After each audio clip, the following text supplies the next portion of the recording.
You're listening to the Bearded Theologians podcast, hosted by Zach Bechtold and Matt Franks. If you'd like to learn more about the Bearded Theologians, you can go online at beardedtheologians.com, where we have past podcasts, blogs, and a couple items for sale. So check us out, beardedtheologians.com. Thank you for listening, and enjoy this week's show. You're listening to the Bearded Theologians podcast, hosted by Matt Franks and Zach Bechtold. And we have a very special guest and friend, the podcast and friend in real life, the Reverend Ryan Canaday. He's a pastor at Free Church there in Denver. Ryan, man, tell us, remind our listeners a little bit, who you are, where you're from, what you do, those types of things. I don't want to steal your thunder. Well, hey guys, thanks for having me. It's as I said a little bit ago, it's always an honor to be with the Bearded Theologians. I'm the pastor and executive director of Free Spiritual Community. We are a community for addicts, loved ones of addicts, and spiritual refugees. And we're really clear about that. We're clear about who we're for. And people ask me all the time, well, what's a spiritual refugee? We define those people as the ones who feel they've been kicked around by religion, they've been kicked around by the church, they've given up on the God stuff, but they still have a spiritual longing. They want to journey together spiritually, on a spiritual journey. So we try to create space for them to be welcome. And what we do at Free is we break the silence of addiction. We have a mental health crisis on our hands, and addiction is a huge piece of that, especially with COVID now. So we break the silence of addiction and create space for healing, recovery, and spiritual connection. That's what we're about. Love it. Love it. We had you guys on, are y'all 2 years in now? Just about? We'll be 2 years in October. Yeah. So we had you on when you were still in your backyard. Telling us about Free, and you were like, man, we're having to take like a month off and figure this thing out, because we went from thinking we're gonna have 5 or 6 people to 60. And here you guys are continuing to change the world in significant ways and bring a lot of hope to a lot of people, which is beautiful. So thank you for that work, and keep it up, man. Yeah. Right out. So we're here to talk about the Serenity Prayer in this series of famous prayers or well-known prayers, and so I just would invite you to pray with me this prayer. God, grant me the serenity to accept things I cannot change, the courage to change the things I can, and the wisdom to know the difference. Living one day at a time, enjoying one moment at a time, accepting hardships as pathways to peace, taking as Jesus did the sinful world as it is, not as I would have it, trusting that you will make all things right. If I surrender to your will, so that I will be reasonably happy in this life and supremely happy with you forever in the next. Amen. Amen. So Ryan, working and doing the ministry that you do, tell us a little bit about what the Serenity Prayer not only means to you, but means to just the people that you're with. Yeah. I'm so glad you read the long version of it too, that we prayed the long version. Not everyone is familiar with that. Many people are familiar with the first 3 lines, grant me the serenity to accept and the courage to change and the wisdom to know the difference. But a word we often forget when it comes to this prayer is reasonably happy, that we will be reasonably happy. The goal isn't that you're just floating on cloud 9 all the time, but that we would be reasonably happy. We have to keep that in mind. But anyway, when it comes to Serenity Prayer, I don't know if your listeners know my story. I won't share my full story, but I will say this. I was not familiar with the Serenity Prayer until I got into the rooms of recovery, until I got sober, which was back in 2013. I'm sure I'd come across it before. I'm sure I'd heard it before, but I by no means had it memorized, even the short version, and it's short. But I was introduced to the Serenity Prayer in the rooms of recovery, and it was very common in a 12-step meeting, either to begin with that prayer or at the end to stand together, to hold hands, and say that prayer together. And, you know, I don't know if, is some history on this prayer helpful? Have you guys talked about this prayer with your listeners? No, so go ahead. No, this is it. Yeah. I won't bore people with history, but the history of this prayer is absolutely fascinating. And it was, this prayer was made popular by Alcoholics Anonymous. This prayer existed, of course, as AA was coming into existence, but AA is what made this prayer popular in our culture today. And in fact, it was the founder of AA, Bill Wilson, who said, when he came across this prayer, he said, "Never before had we seen so much AA in so few words." I mean, it just captures the concept of what recovery is about. So it was the great theologian and pastor Reinhold Niebuhr who wrote this prayer. And in fact, in the 30s, he started reciting this prayer with his congregation. He started teaching them this prayer, and they would say this prayer together in worship services. And, you know, he was this inner city Detroit pastor who was living in the midst of some really difficult times. You know, it was during the that decade-long Great Depression. Many in his congregation were losing their jobs. They were losing their homes. They were living without hope. His people were facing this very real economic collapse, and he would pray this prayer. You know, it was also during the time, you know, America was headed into this another devastating war, and they prayed this prayer. He was personally really distraught by the rise of the Nazis and their hateful ideologies, and together as a congregation, they would pray this prayer.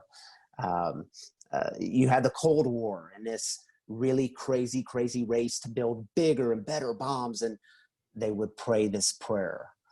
And it's also important to realize that Reinhold Niebuhr was he became popular for what he called Christian realism. And for him, it was this invitation. Christian realism invited him to both the acceptance of the world as it is, but also the courage to imagine the world as it could be. And it was always rooted in God's hope for the world, for the entire world, which, you know, that's some pretty important stuff when we're getting into Christian realism. It's being realistic with what is happening in the world, with where the world is, with the things we can change, but it's also this call to courage, to where we could act. So it's the serenity to accept, the courage to act, and then the wisdom to know the difference. So when I pray this prayer, and I actually shared, you all got me thinking about this prayer when you initially invited me. And when I was thinking about the Serenity Prayer, I was like, man, I've prayed this in every situation in my life. In fact, I'm wearing it today. I have it. I have a bracelet, a metal bracelet, and this prayer is engraved in this bracelet, and I face it to me so I can see the words. But it's a great reminder to do those three things. And I've prayed it in committee meetings, staff meetings, sitting beside my son's hospital bed just a few weeks ago, you know, watching the news and sitting with my beloved brothers and sisters and hearing more stories of pain and injustice and praying that prayer. It's been in so many aspects of my life. And then in recovery, with my 12-step brothers and sisters, it is absolutely a central prayer, because it's the serenity to accept. Things happen in the world. Things have happened in your life. I have this disease called alcoholism. If I take a drink, my body doesn't shut off and say that's good. If I take a drink, I'm absolutely powerless over the next drink. That's the way it is with me. I've got to accept that. And I didn't get that before recovery. I thought, man, I can beat this. God, I don't need serenity to accept this because I'll change it. Give me enough. I'll just have strong enough willpower. I'll be able to beat this on my own. No, you can't. Ryan, you can't do that. Serenity to accept, but it doesn't just stop at acceptance. It's in the courage to act. So things have happened. Yeah, I've got this disease of alcoholism. What do I do with that? Do I just sit and say, well, that's just the way it is. I'm just going to keep on drinking. I'm just going to keep on destroying relationships. I'm going to keep on destroying my life. No. The courage to actually say, I'm powerless over this. I need help. I need other people to walk this journey with me.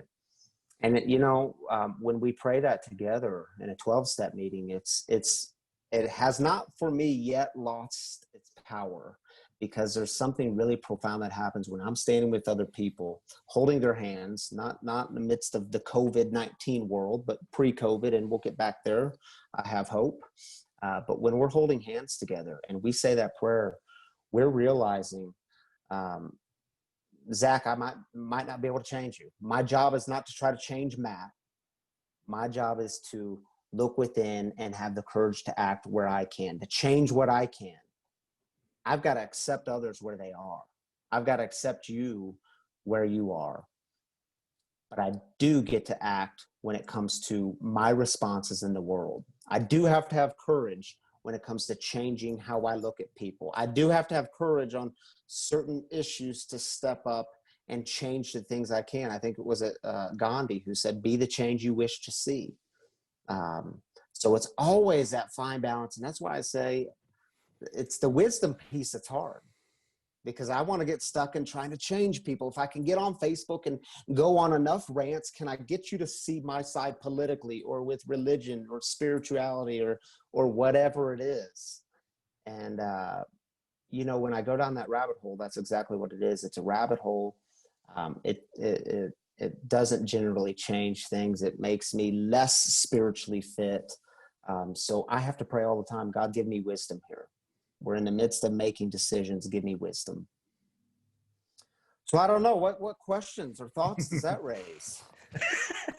So many. I love that. And I appreciate you bringing in not only your pastoral perspective, but your real life lived experience with this. Because there's a reason why we saved it for last, because I'm the least familiar with this one, both professionally and personally. It's just, I've come across it, always identified it with, a recovery prayer.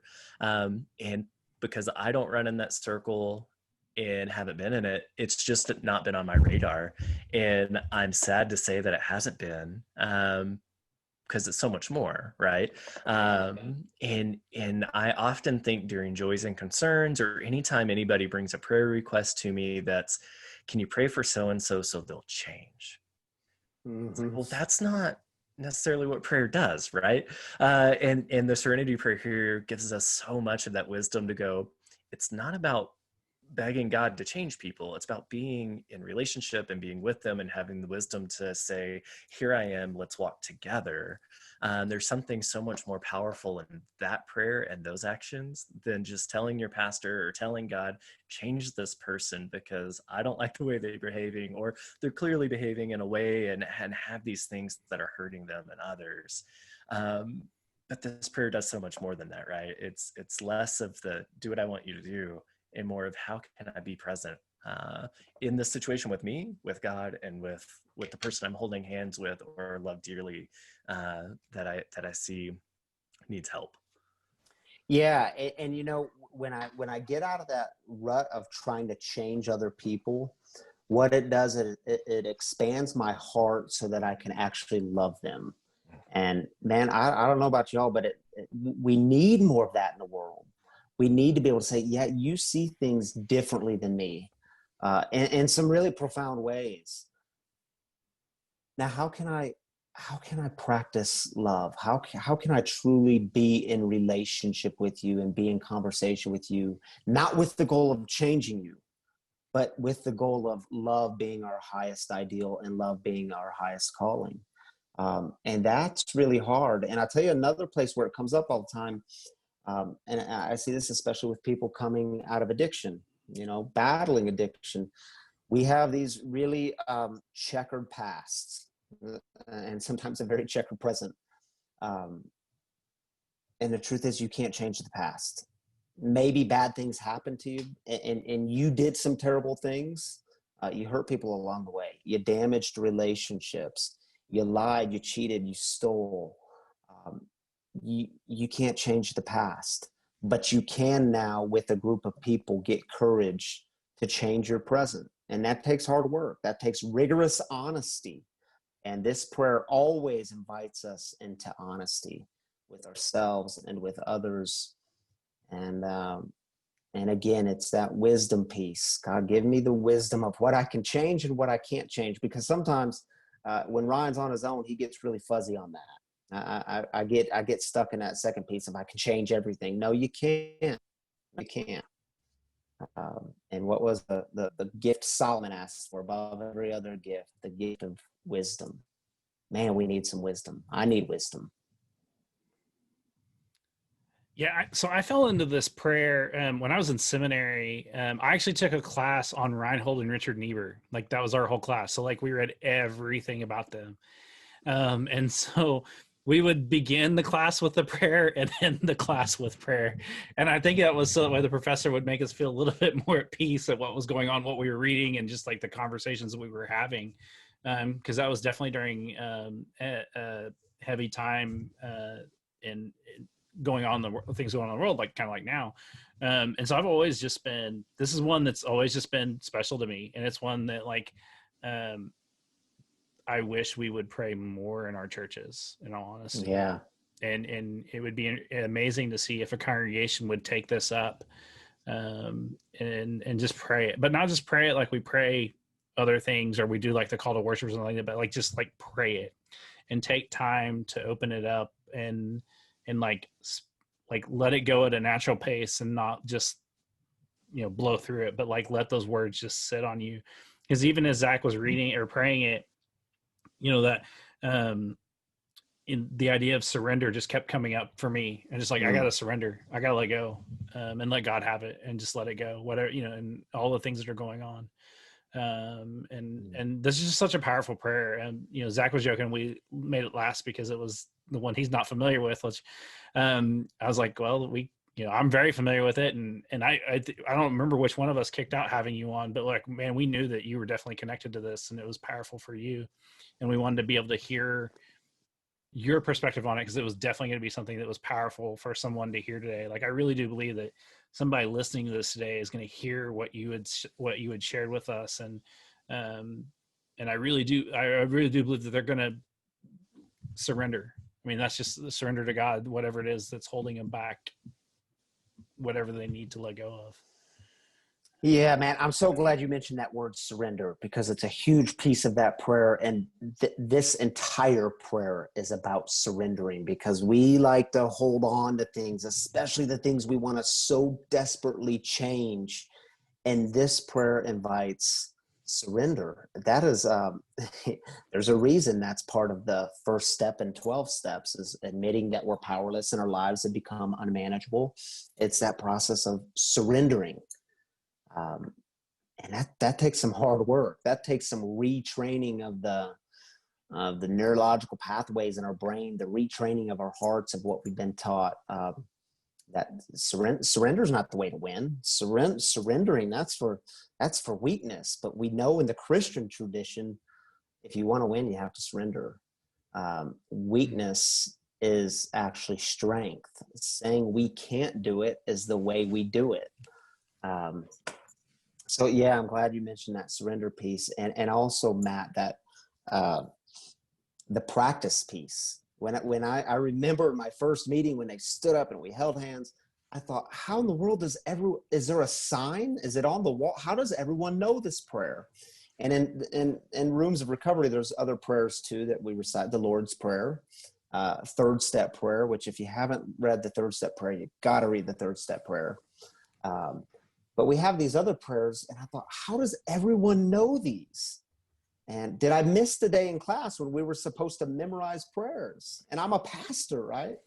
But what I learned is I never sat down and tried to memorize any of those prayers. But as I kept going and being with my people, all of a sudden those words come to me. All of a sudden I memorized those prayers, including the Serenity Prayer. And like I say, for me, those aren't rote words. I know and we can, in tradition, we can get stuck on, well, this is just what we say. So we close our eyes and we say these words. But I try to, when I'm reciting these words, to think about, and where do I need to do this today? Where do I need the serenity in my life today to accept the world as it is? All right, God, where do I need courage? Where can I play a role of change today? So it's not something so far out there. It's not in the distant future, but it's today. And this prayer is rooted in the present. Right. I love that. This isn't Serenity Prayer, it's Lord's Prayer, but I can remember the very first time, not growing up in church, not having that background, hearing the Lord's Prayer. It was after basketball practice or before a game or something like that. And the coach brought us in and, say the Lord's Prayer in that same situation. I'm like, is it on the wall? Why do people know this? Right. But there's something so powerful, rather than just sitting and reading and pouring and memorizing the words, right?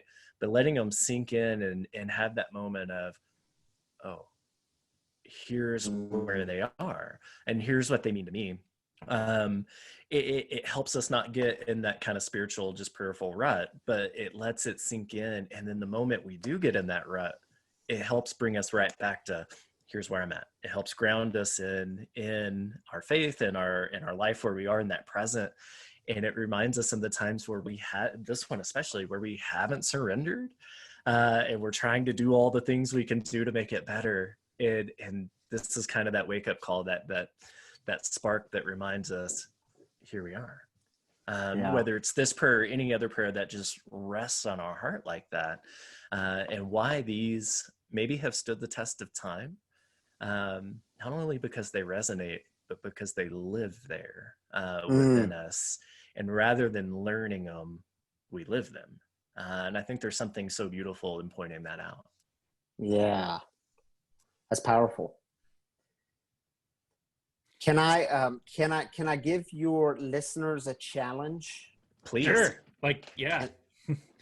Unless, Matt, were you going to say something? No, I was actually going to, I was going to say, I was going to acknowledge the heaviness of this podcast and allow us to sit, but I was trying to figure out a challenge. But if you got a challenge, man, please offer it up. Well, from my experience in being in recovery, and I still meet with a sponsor to this day. We meet every week or every other week.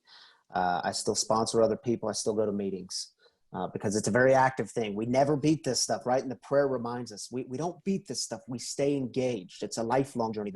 The spiritual journey isn't about some arrival point, right? We never get there. We're not at the end. We don't beat it. We journey together. It's a lifelong practice. But anyway, my sponsor will often will give me the challenge to, I want you to pray this prayer, and not the Serenity Prayer, but other prayers as well. Pray this prayer for 30 days and see what happens. And I have this tendency, my impulse is dude, I just told you what I'm going through. I told you what this person did to me, how I'm offended. And you're just telling me to pray for 30 days? How is that going to change anything? I remember early in my recovery when I was first couple of years in and dealing with step 9, we deal with the amends. We go make things right with those that we've harmed. And we own our side of the street. We clean up our side of the street. And I was really struggling with one in particular. And my sponsor said, I want you to pray this prayer for 30 days. And the prayer ended with, God, help me show them the same pity, patience, and tolerance that I would cheerfully grant a sick friend. Save me from being angry. And I was so angry. I was angry inside. I did not want to make this amends. Forgiveness was so far off. And when he told me to pray, it was this impulse that said, dude, how's that going to change anything? How is this going to change anything? And what I've learned in recovery is you have to surrender to the process. Ryan doesn't always know what's best for him. When Ryan thinks he knows what's best for him, he's face down in a gutter with another drink. But he would often give me these assignments or make suggestions, as we say, pray this for 30 days and see what happens. So for you all listening out there, I encourage you, this is for everyone. You don't have to be in recovery to do this. This isn't the recovery prayer. This is the serenity prayer, and we all need some serenity. Take some intentional time in your day and pray this prayer 30 days. 30 days, and when you're praying it, bring to mind, ask God to help reveal where do you need the serenity in your life? Where do you need the serenity to accept? And that's when your mind will be cleared from the cloudiness. We need that peace of mind. Bring to mind all the places, okay, God, where do I need courage in my life? Where are you calling me? And then bring to mind the places, which is, I think, all of the places. Where do you need wisdom? What are you struggling with to tell where your flesh and spirit are at work against one another? You're being called to different things. You think you know what's right. Where do you need wisdom? Pray that for 30 days intentionally and see what happens. Just see what happens. Yeah, so I think that's a great challenge. I think it's a great place to land for us today.